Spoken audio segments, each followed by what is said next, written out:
Hi, welcome back to EW Learning. This is Dr. Black.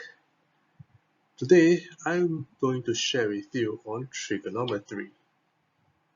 As trigonometry is a very useful mathematical fundamentals that is being widely used in science and engineering. Many has been struggling to understand these fundamentals. So today, let's learn about this. So for today's content, we'll be looking at basic trigonometry concepts, identifying the angles in different quadrants, basic trigonometry identities, and some examples to make you understand the concepts further. So let's begin. Basic trigonometry requires the understanding of a right angle triangle. As you can see in this right angle triangle, we have the opposite side where it is located opposite of the angle we want to find. The adjacent side is the side where it is beside the angle, and hypotenuse, which is the longest side of the triangle. If we perform sine on the angle, we can take the length of the opposite side and divide the hypotenuse. Cosine angle will be equals to the adjacent side dividing the hypotenuse. Tangent angle will be the length of the opposite side dividing the length of the adjacent side. So be reminded that this formula can only be used if we are performing calculations of angles inside a right angle triangle. To help you remember this equation, the first letters of the equation are formed in acronyms. SOL, which represents sine angle, equals to opposite over hypotenuse. CA, where cosine angle equals to adjacent dividing hypotenuse. Lastly, TO represents tangent angle equals to opposite side dividing the adjacent side. Let's take a look at some of the basic angles that we have for trigonometry. If we have a right angle triangle with an isosceles side of 1 cm, the hypotenuse will be square root 2 cm. So if they are isosceles triangle, the angle that we are looking at will be at 45 degrees. If we perform trigonometry on 45 degrees, they will be easily found as 1 over root 2 because the opposite side is 1 cm dividing square root 2. The similar will be for square root 45 degrees, as our adjacent side is also at 1 cm with a hypotenuse of square root 2. For our tangent 45, you can take 1 cm dividing 1 cm and that will give us 1. If we have an equilateral triangle of let's say 2 cm per side, imagine I cut this triangle into two, so that means I have two right angle triangle. So this height that we have will be at square root 3 cm if we perform the Pythagoras theorem. As this is an equilateral triangle, this angle will be at 60 degrees and this angle will be at 30 degrees. Let's look at the 30 degrees. If we perform a sine 30 degrees, the opposite side will be at 1 cm, dividing the hypotenuse will be 2 cm. So sine 30 degrees is half. For cosine 30 degrees, the adjacent side is square root 3, dividing the hypotenuse, which is 2. Lastly, for our tangent 30, we will take the opposite side dividing the adjacent side, which is square root 3. Sine 60, on the other hand, our opposite side is the square root 3 cm, dividing our hypotenuse 2 cm. For cosine 60, we can take 1 cm and divide 2 cm, as this is the adjacent and this is the hypotenuse. Tangent 60, we can take the height of square root 3 cm, or the opposite side, dividing the adjacent, which is 1 cm, and therefore tangent 60 is square root 3. To make things a little bit more familiarized, the radian form can be rewritten for 45 degrees at pi over 4, for 30 degrees pi over 6, and for 60 degrees pi over 3. They will also come out the similar outcome as their counterparts in the degree form. Now let's look at some difficult concepts in trigonometry. In this graph, you will see that I have split them into 4 quadrants and named them A, S, B, C. So for the first quadrant, when you have a positive X and Y value, angles usually are between 0 to 90 degrees. So whenever you perform any trigonometry functions in this range, they will give you a positive value. However, when your angles is beyond 90 degrees, where you will have a negative X value and a positive Y value, this will give us sine angle having a positive value. So take note that only angles from 90 degrees to 180 degrees, that will give us sine angle positive value. So for angles that are beyond 180 degrees to 270 degrees, where your X and Y value are negative, that will give only tangent angle a positive value. So whenever you perform sine or cosine angles from 180 degrees to 270 degrees here, that will give you a negative value. So any angles that is beyond 270 degrees up to 360 degrees, where your X value is positive and Y value is negative. Cosine angle between 270 to 360 degrees gives us a positive value. So to make things clearer, let's illustrate. So for this green line, they are representing angles from 0 to 180 degrees. So usually when question gives you sine angle a positive value, please find out the basic angle. Usually when you do the sine inverse of the positive value given in the question, that gives us the basic angle. Basic angle usually is an acute angle that lies in the first quadrant.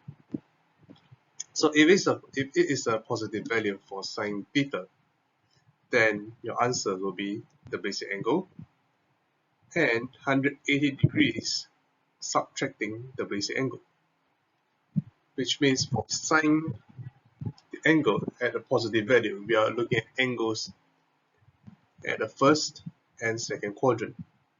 So if your question gives you a negative value, then you'll be looking at answers at the third and fourth quadrant. Likewise, for the blue line, we are looking at angles that are at acute angle and angles that is beyond 180 degrees. So for this case, when you have a tangent angle of a positive value, your angles will be lying at the first and third quadrant.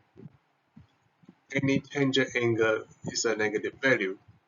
Please take note that your angles will be lying at the second and fourth quadrant. So you have to perform the necessary calculations to find out the exact angle to finalize your answers. So don't perform tangent inverse the negative value. You'll not get the range within the question given. Usually it will be 0 to 2 pi or 0 to 360 degrees. So if you have negative value, perform the tangent inverse or the sine inverse without the negative sign. Then perform it by finding the angles using 180 degrees minus the basic angles or 360 minus the basic angles, etc. etc. So for the last part, where we have angles that are acute or angles that are from 270 to 360 degrees, usually for cosine angle, there are positive value that will give us the angles in this quadrant, which is the first and fourth quadrant. So any cosine angles that are negative value, that will be lying on the second and third quadrant. So bear this in mind. This is a very difficult concept, but that will be tested in all the exams when you are given the range. So there will be times where you have angles that are beyond the range. So for instance, when your questions gives you sine 2 theta equals to a positive value, you are expected to perform a new range. So what I have written here is that if your question gives you a sine A theta, then your range must be adjusted by performing A times theta, and you have to also perform A times 2 pi, or just multiply A to the new range, to the range, sorry. So likewise, if your question gives you like sine theta plus 50 and they are inside the bracket, so your range from 0 to 2 pi will becomes 50 to 410. Okay, so let's take a quick look for understanding. So same thing if you are looking at the first two quadrants. If my question gives us a sine A theta is a positive value, then perform the basic angle. Lastly, find out the angles based on A theta, which means not just the first and second quadrant. I will also have to perform another round of finding the angles, which means after 360 degrees. So it will stop up to where your A times 2 pi ended. Likewise for the negative value. So this will also carry on if your tangent A theta happens to be the question, or the cosine A theta is the question. You will have to perform the finding the angles up to the last angle, which means it depends on what is the value A. Or for other examples, maybe you have angles adding or subtracting a certain angle. So you have to stop at the biggest angle. Okay, let's look at some identities for trigonometry. So we have tangent theta equals to sine theta dividing cosine theta. So you can actually test it out by performing this identities through the basic angles that we have shown in the previous slides. We also have sine square theta plus cosine square theta equals to 1. The double angle identities where sine 2 theta equals to 2 cosine theta sine theta, cosine 2 theta equals to 2 cosine square theta minus 1, or cosine square theta minus sine square theta, or 1 minus 2 sine square theta. So this actually comes with the other alternatives, which is sine square plus cosine square equals to 1, where it comes hand in hand to find out that all this can represent cosine 2 theta. Now the tangent 2 theta will be 2 tangent theta dividing 1 tangent square theta.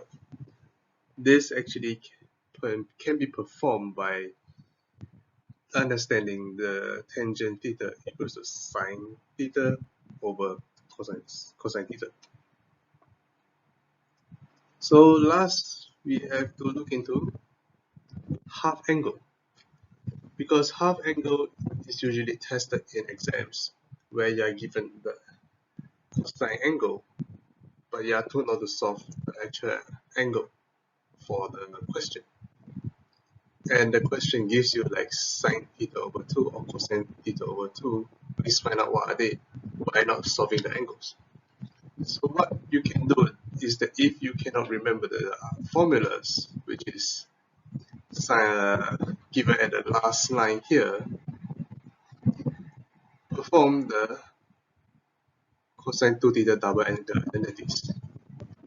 How do you do that?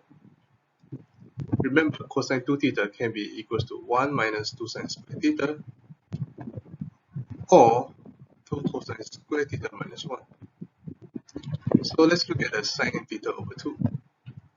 If I perform cosine theta equals to 1 minus 2 sine square theta over 2, I can actually rearrange the equation and make sine theta over 2 the subject, and that gives us square root 1 minus cosine theta over 2 as the sine theta over 2 formulation.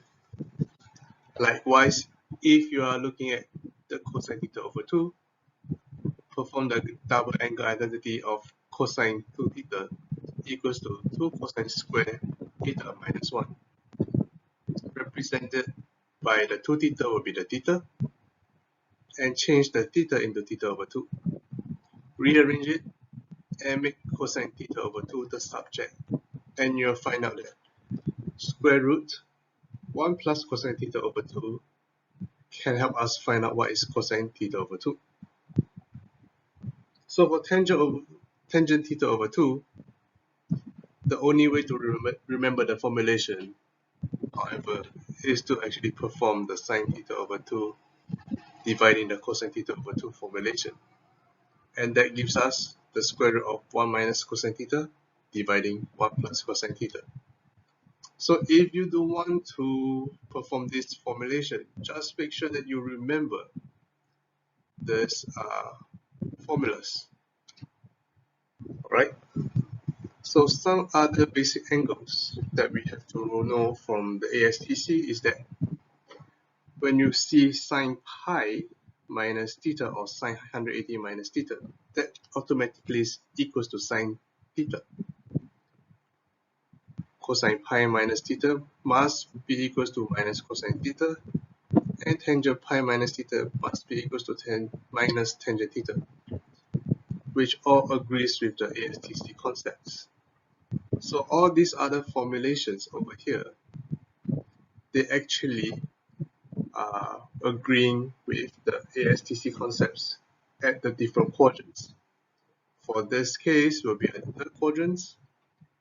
For 2 pi minus theta, will be at the fourth quadrant.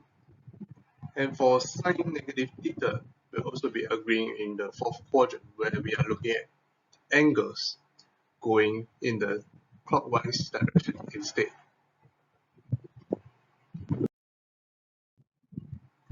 So let's take a look at some examples. So from here, you can see that we have a question asking us about angle x and angle y having acute angles, where sine x gives us 2 root 5 and cosine y gives us 3 over root 10.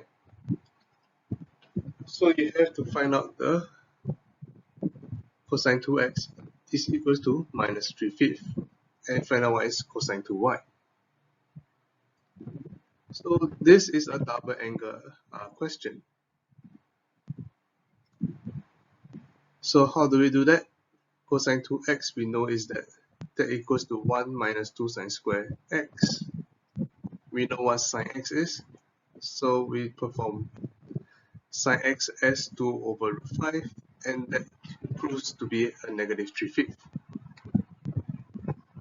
For cosine 2y, similarly perform the double angle identities, and you find out that this equals to 4/5.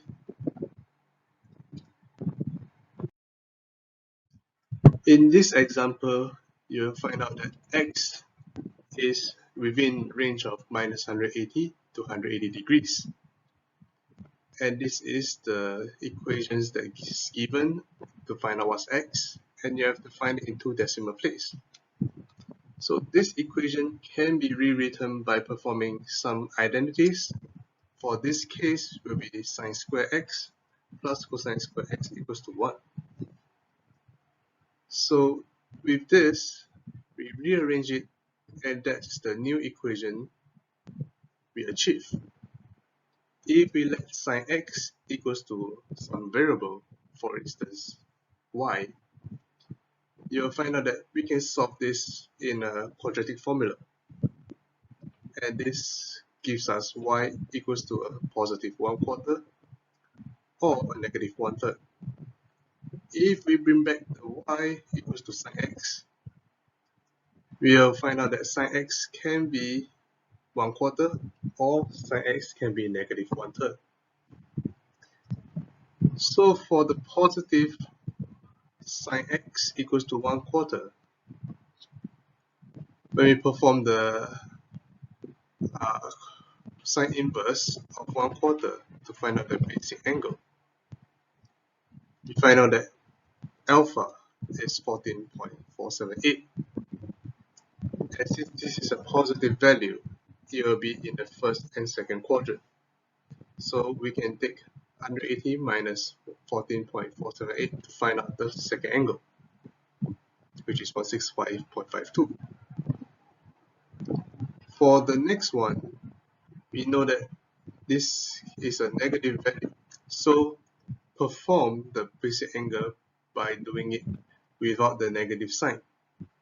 And that gives us 19.471 degrees for the basic angle. And since sine x is a negative value, they will be lying on the third and fourth quadrant. So take note that the range is from minus 180 degrees to 180 degrees. So you do not need to perform 180 degrees plus alpha or 360 minus alpha. Since this is going to be a clockwise direction, the fourth quadrant x will be the basic angle with a negative sign, which is negative 19.47 degrees,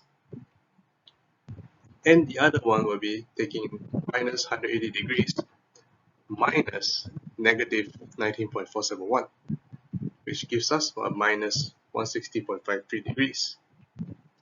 So all these angles can be written in a range from minus 180 degrees to 180 degrees. So you can see that I written this as minus 160.53, minus 90.47, 14.48, and 165.52 degrees in ascending order. So with that, I will end this video session. I thank you for your attention. If you like this video, please like and subscribe to our channel. Thank you.